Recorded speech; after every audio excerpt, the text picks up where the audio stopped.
específicos. Sí, los lavados nasales es una higiene personal de esa vía respiratoria nasal que va a evitar complicaciones en la vía respiratoria inferior y estará indicado en caso de rinitis alérgica, en caso de sinusitis supurada, adenoiditis purulenta, en los pacientes postoperados, en la nariz del adicto que acumula gran cantidad de costras y secreciones, y por supuesto en el COVID, siempre que exista secreción a nivel de la nariz tenemos que hacer esa higiene. Y la higiene es importante porque eso va a permitir eliminar ese exceso de mucosidad. Se eliminan alergenos, se eliminan partículas, se eliminan y se desprenden de esa mucosa nasal microorganismos, tanto bacterias como virus, o sea que en el COVID está indicado. Te va a permitir disminuir esa carga viral, siempre y cuando no lo hagas en un ambiente que puedas contaminar a los demás. Tiene que ser como más cerrado en el ambiente donde se vaya a hacer ese lavado nasal. Por supuesto, tenemos la estructura de la nariz y dentro de ellos están las vellosidades que nos ayudan a filtrar nuestro aire que va a pasar y además quitar esas partículas que de repente están entrando en nuestro organismo, un sistema de defensa. Pero también hay que ayudarlo a cuidarlo, ¿no? Así es. Y entonces vamos a tener varios tipos de lavados nasales.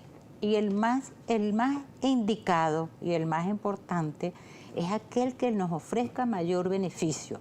Mayor beneficio dependiendo de la indicación y del diagnóstico del especialista. Hay lavados nasales para niños, para preescolares, para adolescentes, para adultos. Depende de la patología que tenga el paciente y depende de la composición de los elementos que utilicemos para hacer ese lavado y de los implementos. Aquí verán que hay una gran cantidad de implementos y cada uno tiene la indicación para algo en particular. Vamos a comenzar a ver lo que nos trajo para entender cómo se hacen estos lavados, bueno, a través de las fosas nasales, pero ver cómo se Pero utiliza. para un lactante tiene que ser con un gotero, no podemos poner gran cantidad de suero fisiológico y con muy poca presión. El pacientico puede estar acostado, pero muy minuciosamente para el lactante es el gotero. Ya para el paciente preescolar y escolar, este es un aditivo para que el niño no se asuste con la inyectadora y vea nada más el juguetico. Pero aquí vamos a colocar, puede ser suero fisiológico, en los niños preferiblemente tiene que ser isotónico, que no tenga tanto contenido de sal, del 0,9%.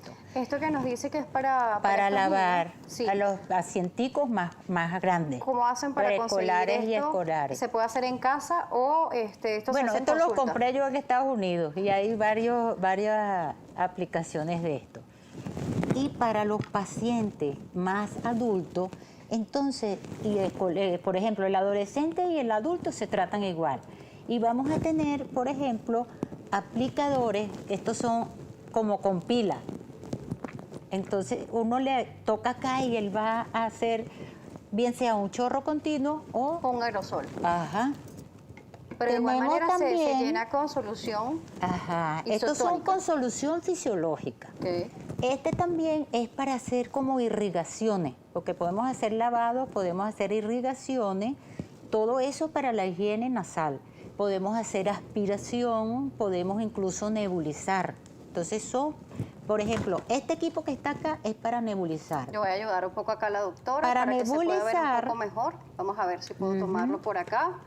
Ok, es mejor que el paciente tenga lavado completamente la nariz sin secreción para que ese medicamento que vamos a nebulizar tenga mayor provecho. ¿Esto es con la mascarita?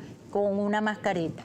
Sí, esto se va a realizar para qué tipo de paciente. Normalmente asociamos esto con pacientes asmáticos o problemas respiratorios. Pacientes con gran complicación de infección sinusal superior que esté dando repercusión hacia el tracto bronquial.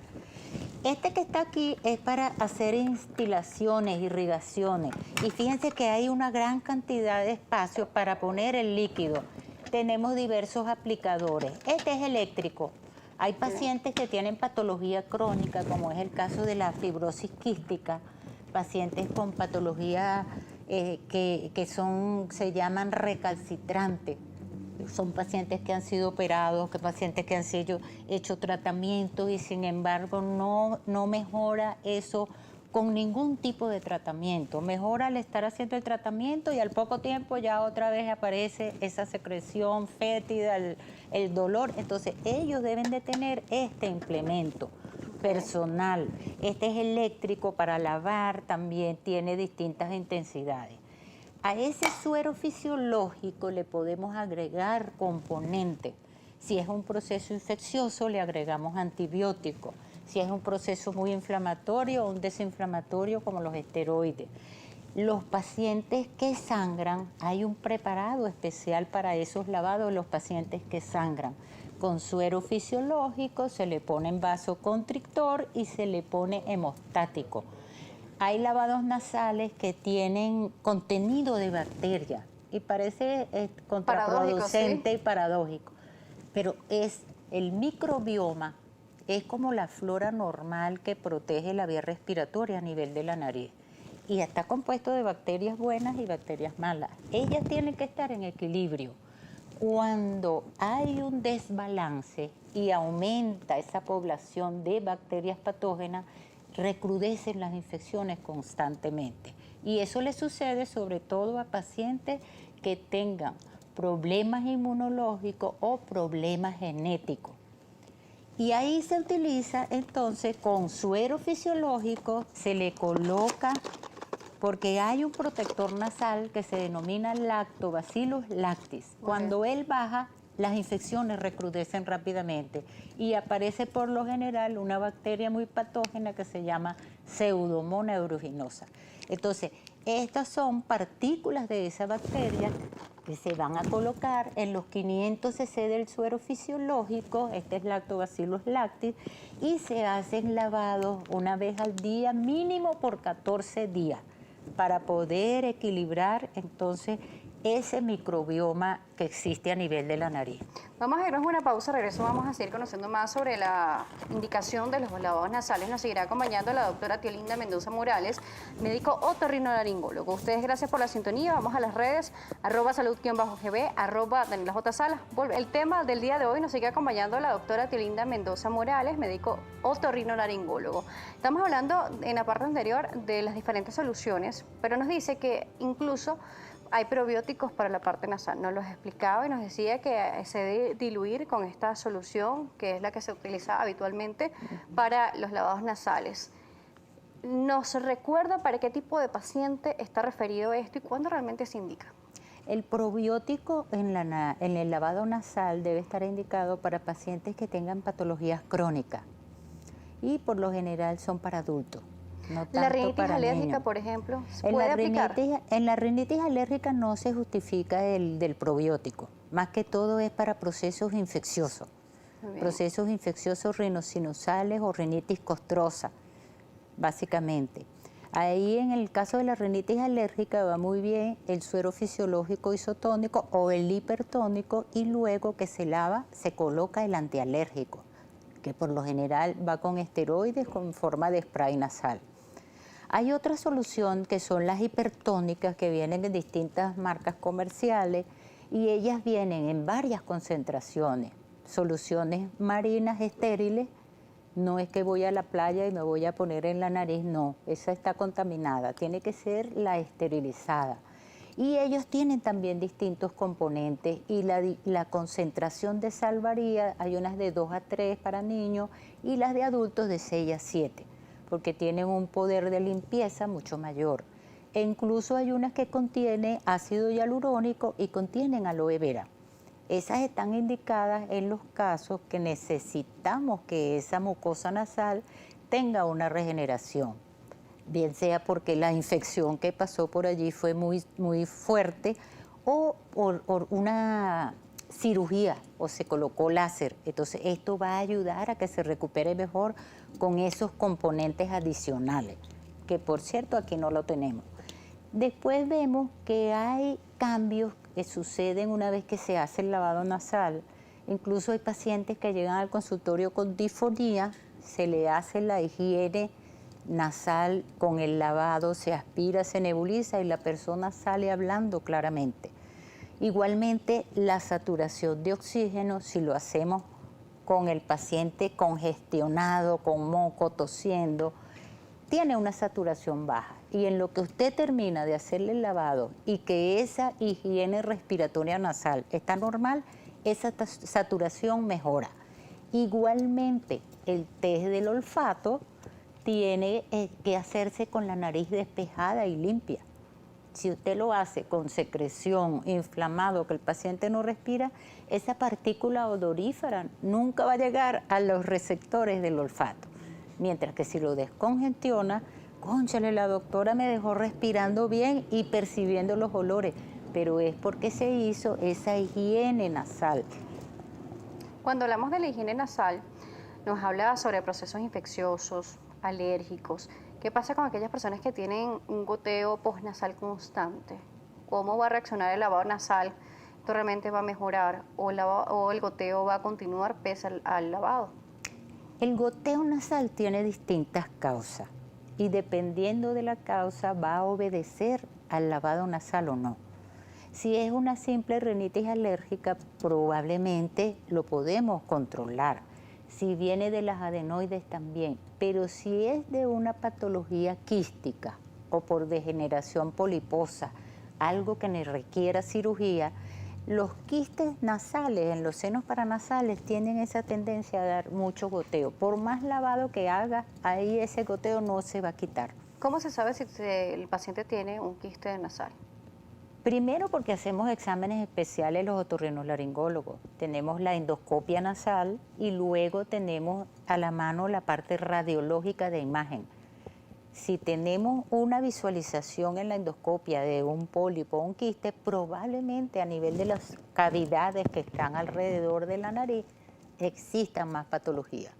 Si tenemos una patología muy localizada a nivel de los corredores nasales, siempre se indica la tomografía. Y es mucha la sorpresa que a veces uno se lleva. Pero si un paciente se ha hecho tomografía, no tiene tumores, no tiene nada de esto, pero el goteo nasal persiste, ¿a qué se puede deber? Ese es más que todo por alergia e incluso por reflujo. El reflujo gastroesofágico o el reflujo gastrofaríngeo puede irritar esa mucosa que está en toda la parte posterior de la nasofaringe, la orofaringe e incluso la hipofaringe y va a producir una alteración. Esa mucosa no está preparada para recibir ese ácido que tiene la vía digestiva y produce alteración de ese microbioma y alteración estructural proliferando más glándulas que producen mucosidad. Entonces, a veces hay las dos cosas, hay alergia y hay reflujo. Entonces, son dos causas que hay que controlar para poder quitar ese goteo. Claro, porque además vas a tener un paciente que va a tener una garganta un poquito más reseca o con picor, el goteo postnasal. Entonces todo esto se une más la alergia y tienes un cuadro bastante importante para algo que de repente se puede tratar de una manera más sencilla, ¿no? El lavado solo no va a nos va a funcionar. quitar, exacto, buscar la causa y tratar la causa diario. Cuando es con tratamiento combinado hay que seguirlo al pie de la letra. Sí, por lo general los preparados no deben utilizarse más de una semana. Dependiendo de la causa, a veces se manda 3 días nada más, porque, por ejemplo, las personas hipertensas tienen que tener mucho cuidado con las soluciones salinas hipertónicas, porque es mucha sal y están contraindicados los alimentos con sal y ellos van a tragar esa solución. Y tampoco deben poner vasoconstrictores porque se les dispara la tensión arterial. Por un simple lavado. Sí, cuando utilizamos el lavado diario con solución, ¿esto puede hacer que se irriten las mucosas o no pasa nada? El lavado nasal que yo justifico ahorita diario con la pandemia es en todas las personas que trabajen en el área salud. Okay. Los médicos debiéramos lavarnos la nariz todos los días al llegar después de la consulta, aparte del superbaño que nos hacemos, porque eso va en cierto modo a protegernos de esas infecciones respiratorias. Personas que tengan patología de secreción, personas que sean mucosas, pues son personas que tienen que lavarse la nariz porque la mucosidad, ese exceso de humedad favorece el desarrollo de bacterias y en cualquier momento esa mucosidad que estaba clara empieza a poner de color o aumenta la consistencia, y ese es el medio de cultivo para que exista la sinusitis. Cuando empezamos a sentir un cambio en nuestra mucosidad, incluso en la parte de lo que llamamos la flema, esto también tiene que ver proporcional a la parte respiratoria. Si por ejemplo sentimos un poco más espesa, de repente cuando escupimos, ¿esto puede estar sucediendo también en la nariz? Sí, la mucosa no puede estar completamente seca, Okay. porque la mucosa nasal y de toda la vía respiratoria es una barrera inmunológica de protección. Entonces, la parte superficial de esa mucosa tiene una capa de moco, que es una capa de moco que es gel y otra que es fluida. Y esa capa de moco tiene la función de barrer todo lo que pase por allí. En la nariz va a limpiar las partículas, residuos, que si el humo, que si esto, el polvo, todo eso para que el aire que pasa a nivel de la nariz vaya lo mejor preparado a los bronquios para ese intercambio gaseoso del oxígeno. Doctora, hemos finalizado, se nos terminó el tiempo, pero queremos que le ofrezca a las personas que nos ven cómo la pueden contactar. Sí, por mis redes, teolindamorales@gmail.com y DRA Teolinda Morales. Con mucho gusto, cualquier información. Gracias por visitarnos el día de hoy. Bueno, explicarnos los diferentes tipos de lavabos nasales que existen, para qué están referidos y además por qué es tan importante tener también una buena higiene en nuestra parte de las fosas nasales. Gracias por acompañarnos. Teolinda Mendoza Morales nos estuvo acompañando, médico otorrinolaringólogo. Gracias a ustedes por visitarnos también a través de las redes sociales y acompañarnos a través de la pantalla de Globovisión, nuestras redes @salud_gb, @DanielaJSara. Será hasta una próxima oportunidad.